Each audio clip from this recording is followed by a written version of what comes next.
Hype তো আসলে অনেক মুভিরই থাকে, কিন্তু প্রকৃতপক্ষে হাইপের বাপ যদি কোনো মুভি হয় সেটা হচ্ছে কেজিএফ ফ্র্যাঞ্চাইজির মুভিগুলো। যেমন কেজিএফ চ্যাপ্টার 1 এবং কেজিএফ চ্যাপ্টার 2। কেজিএফ চ্যাপ্টার 2 2022 সালে রিলিজের পরে সবাই কেজিএফ চ্যাপ্টার 3 জন্য অপেক্ষায় ছিল।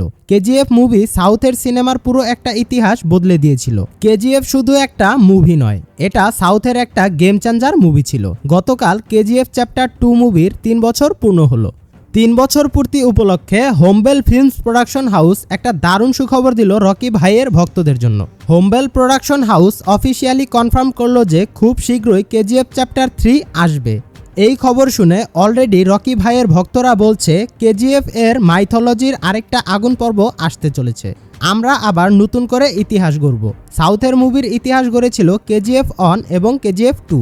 এখন আবার নতুন করে বক্স অফিসে ঝড় তুলতে আসছে কেজিএফ 3। জানা যায় ইয়াশের আপকামিং মুভি টক্সিকের পরেই কেজিএফ চ্যাপ্টার 3 কাজ শুরু করবে ইয়াশ। তবে রকি ভাই যে সাউথের সব রেকর্ড চুরমার করে দিবে এটা 100% শিওর। তো দেখতে থাকুন রকি ভাইয়ের কেজিএফ চ্যাপ্টার 3 কেমন হতে চলেছে। আর নতুন নতুন আপডেট পেতে আমাদের সাথেই থাকুন। সকলেই ভালো থাকবেন, সুস্থ থাকবেন। আল্লাহ হাফেজ।